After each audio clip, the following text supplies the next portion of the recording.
more can I say? Top Billin.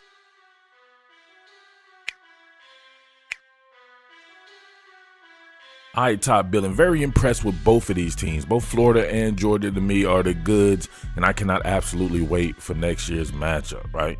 So Florida has nothing to hang his head about. One thing that I did notice that I'm going to have to get into here, probably get into it a little bit further. It's going to be a quick video right here because I've dedicated a lot of time to this particular matchup and need to space it out a little bit and get some content going here on the back end. But this third and Grantham stuff, right? I think Florida needs to chill out with the disrespect to Dr. Pressure for the fact that, man, let this guy get his guys, right? You know, I mean, Florida's a talented team, but I'm not sure that all these guys, or I know that all these guys aren't Dr. Pressure's guys, like, for real. So sometimes you can't blame the coordinator. That's the easy thing to do. But I look at a play like this, right? This is about the Jimmies and the Joes, man. They did everything correct on this particular play. Got a bunch of linemen down here. Like you have Lawrence Cager coming, running a whip route. You have Matt Landers on a wheel. You have Demetrius Robertson on a slant and go. Charlie Warner on a corner route.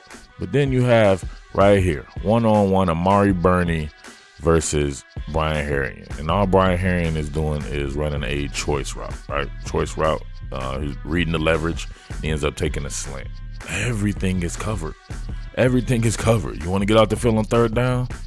This is how you would think it would happen. You got a twist up front with John Grenard, right? Kyrie Campbell. Look at this. Where are you throwing the ball at right here? Look at it. There's nowhere for Jake Fromm to really throw the ball at if he really wanted to on this one. Look at the blanket coverage right here. 2-on-1. Kyer Elam with leverage on Matt Landers. Demetrius Robertson is in the middle of his stem, right? So he's going to still get upfield, so he's not even available for anything. Lawrence Cager, not really. So just right here, all you have to do is make the play. Third down. Third down, Herrien on a choice route. He's leveraging you, decrease the space. But guess what? That's probably not Amari Burney's game. One-on-one man covers like this on a in or out breaking route, right? Two-way go. Nope. He gets shook out of his jock. Herrien completes it. Like, what did Todd Grantham have to do with that? Someone tell me this. Is that Todd Grantham's fault? That makes no sense. All right. This time, Georgia liked what it saw. Same exact deal. You got Brian Herrien right here in the slot. This time he's going against Ventrell Miller. Man across the board for the most part. But look at this, right? So man across the board, really nowhere to go. Everyone's covered. Third down, so you know the ball needs to come out fast. Same exact deal right here, it looks like. John Grenard on the twist. This time with Schuler. But look at this. Ventrell Miller makes the play. Sometimes it's not about the coordinator, right? Same exact choice route, same exact coverage, same exact stun up front. Ventrell Miller makes the play, or at least forces the play not to be made. And they get out the field on third down, right? I'm not absolving Dr. Pressure from everything. I just think that, like, come on, like, we got to take each individual situation by itself. Florida is fine, right? Florida is hanging in there with Georgia, whom a lot of people thought would or could win the national championship this year, right? They're not supposed to be this far along, Florida, in a lot of people's opinion. Nobody picked Florida to win the national championship going into this year. So I think you may be getting too ahead of yourself, right? Florida's time's over the next few years or whatever like that. Maybe next year, right? Depending on the personnel and the growth of it and everything like that. But the fact that they're playing Georgia this tough, right? It almost reminds me of when Alabama played Florida real tough back in, like, 2008? And you're like, wow, I didn't think Alabama would be here so fast with this, right? And then the very next year, what happened? Alabama blew Florida out of the water. So I would take that for what it's worth right there. Florida is playing Georgia extremely tough without being as talented as Georgia. So relax. Just let these guys get their players and have a little patience. The thing with Florida is sometimes it's just one little aspect, right? Or one particular thing that sets it back on some of this defensive stuff, right? And it's usually tackling. Now, that's what I'm saying about Todd Grantham getting his players. He inherited these players, right? He likes good tackling corners because it allows him to do what he wants to do. He likes press man corners who can tackle. Now check this out right here. You're gonna have you're Gonna have a middle screen right here to Philly Flyer DeAndre Swift. Middle screen, good call, right? Florida extremely aggressive. Use this aggressiveness against itself. Now look, this is what it's all about right here. He's just not getting the ball. Your Marco Wilson is just one-on-one. Attack that man. I know it's probably the toughest assignment in the country, trying to tackle DeAndre Swift in the open field. But guess what? It's doable. He's not sizing you up right now. You attack him. You have the leverage right now. Make the tackle. I just think guys like Marco Wilson and some of these guys on the back end at safety just aren't good tacklers. Look at this. It seems like it was just too easy. You know what I'm saying? Suppose he had to make that tackle right there. Defense looks a little bit different, right? So this is probably something you would have seen Joe Hayden be able to do, or Janoris Jenkins or somebody like that back in the day. That's sometimes just the difference, just some little tiny ass aspect like that. All right, here we go right here. You got one-on-one Marco Wilson going against Lawrence Cager. Cager's just running a dig, right? Deep dig. What they're going to have here is, you see initially, it looks like it's just going to be straight up man coverage. Then it becomes kind of an outside leverage man coverage type deal, right? So he's going to end up opening up his hips, shuffle, butt to the sideline. Really my least favorite type of coverage, right? He's doing this because he's probably afraid that Marco Wilson would get run by, if we're talking about Ty Grantham, or he doesn't trust and believe in some of his players. You can just tell it by some of the coverages that he's calling, right? So here we go right here. Got Steiner on Matt Landers in the slot. So that could be kind of problematic right here, but back to the basket, play action fake by the General Jake Fromm. Two-man route combination, right? 2-on-1 right here. Marco Wilson, like, you got to be able to decrease the space. If you're going to run this type of coverage, it takes, to me, a kind of a special player, even though you feel like you're helping them out, right? Because you don't want him beat over the top, so you let him bail out and play this type of outside leverage type stuff. However, you need to be able to transition and stick that foot in the ground and have the quickness to be able to get with anything that's an in-breaking route. So look what Marco does right here, right? Running with him. Now, Lawrence Cage is not even a good route runner to me, right? Stiff, look at, he bogs down. Like, some of these guys will snap this off and you have no chance. Look, he's bogging down, taking the extra 3 or 4 false steps, and he's still unable to decrease the space, right? Look at that separation anxiety from Marco Wilson right here. That's a lot of separation on something, right? So come on, man. Gonna have to have an upgrade at certain spots on the team, or some of these guys will have to play a little bit better, but that's just too easy right now. If that were Devontae Smith or Henry Ruggs, Jamar Chase, somebody like that, Justin Jefferson, then I can understand that. But Lawrence Cager is a big 6'5" guy. Is not the fastest guy you've ever seen, not the most agile and everything. You shouldn't be having separation anxiety from like that, from someone like that. So that's some of the stuff that I'm keying in on. All right, so I hate to harp on this, but it is what it is, right?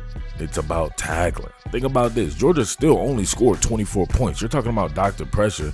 Georgia could have taken off on Florida, but it didn't take off on Florida because Dr. Pressure, right? He's still scheming that bad boy up and working with what he has. But sometimes you can have the right stuff called and you just have to make a play, right? This is what we've seen Georgia do in some of these situations. Look at this. They collapsed the pocket up here on the center, I believe. Might be Trey Hill getting collapsed on. Yep. As always, Trey Hill getting collapsed on. So you're muddying the waters, right, for the run game. I believe you have Ventrell Miller right here shooting the B gap, right? All he has to do is make the tackle. Now, once again, like I said before, maybe the toughest assignment in the country. This guy virtually can't be tackled in open space by himself, right, in a one-on-one situation. But you have the waters muddied right here, and he still misses, right? So this would have been a nasty 2 or 3 yard loss. That's Florida football, right? Florida football traditionally on the defensive side of the ball. Guys are missing tackles. And then look, one missed tackle, but got another missed tackle. Hire Elam, can't get to him. Steiner probably has, if I see Steiner and Marco Wilson there, I know that the tackle is not going to be made between the both of them. So another missed tackle. It is what it is, right? I said during the chat at halftime, I needed more Swain, right? More Swain, please. That's more Swain, please, right? So he'll be running a post right here. You got Georgia in combination coverage, right? So looks like you have this half over here in the 2 deep coverage, and then you have a deep third of the field being occupied by cornerback Eric Stokes, and then pretty much the same thing right here for J.R. Reed. So he ends up having to take Freddie Swain. That's a mismatch, right? They saw it and exploited. The hacker hacked into the defense the second half with more Swain, please, and they weren't able to compete right there. So I saw what I needed to see against a great balanced defense in Georgia from Kyle Trask, front facing play action fake. Kyle Trask is the goods, right? So you know at the very least he's going to be even better next year. So that should give you a lot of complete joy. But look at that, in the face of adversity, Devontae Wyatt punking out an offensive lineman. I'm not exactly sure which one it is right there, but Kyle Trask staring down the gun barrel. Freddie Swain, more Swain, please. You got everybody. My man could just deliver. I love the delivery process of this man. He's able to steer. He can put the ball right where he wants it to be. Fairly strong arm. Good stuff, man. I really love Kyle Trask, for real. I said the same thing. I thought both of those guys, people asked me who would we come out of the game talking about or whatever like that. I felt both quarterbacks. I thought people were sleeping on the general like they always do, Jake Fromm. And I thought Kyle Trask would show himself to be very worthy and would be the best defense he would have faced the entire season. So Kyle Trask didn't look out of place at all. So definitely reload on the receivers. Trayvon Grimes come back. Who else? Kyle Pitts come back, right? Can't stop Kyle Pitts. Checkmate himself. Jacob Copeland. Kadarius Toney. Got to get some linemen. Got to get some better linemen to find a better combination of something like that. But Florida's no joke, man. I don't know. You guys out there hanging your heads for no reason. All right, isolation plays. You got one of the worst coverage guys that I know. I don't know. One of the most overrated players, just in my opinion, right there. Richard LeCounte going against Checkmate himself. Kyle Pitts on a slant, right? He found it. Kyle Pitts, he knew who to match him up against. He hacked into the defense and he did his thing, man. Dan Mullen is the dude.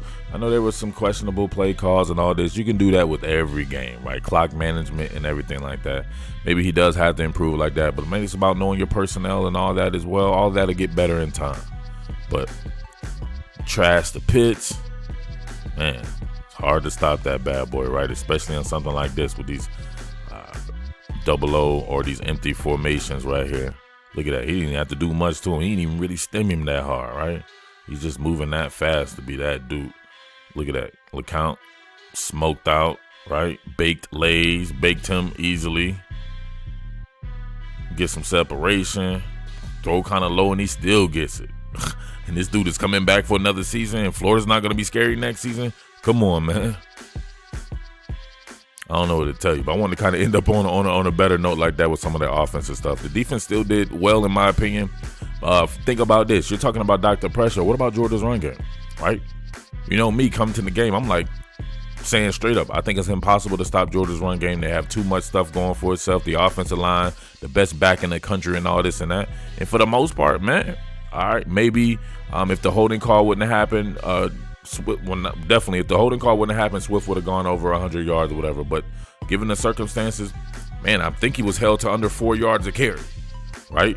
That's how Georgia beats you. He did a great job on scheming that up, but he can't have stuff that's balanced, right? I doubt that he'll be able to dedicate extra bodies to the run and really be able to compete through the air, right? Even with a passing attack that is not otherworldly, and it still had a lot of success. So this guy just needs to get his players on defense if he sticks around. So I don't know. I wouldn't be talking too much trash to Dr. Pressure, and he'll bounce on you real quick. I feel that way. I feel like he's always looking for his next job. It's just me, right? I don't know the guy or anything like that. He's a great defensive mind, one of the top 5 defensive minds in the entire sport of college football. So that is what it is. But nothing to hang your head on. The Florida Gators are legit. In my opinion, they are back, and they will be nasty. Continue to go on, man. End up in the Sugar Bowl. Face probably somebody like Oklahoma. Y'all don't want to see Oklahoma in Florida? Y'all crazy. I can't wait for the rest of this season to see what happens with Florida, all right? But with that being said, it's your boy Murf, the Underground King. As always, thank you for watching, and I am out. Peace. What more can I say? Top Billin.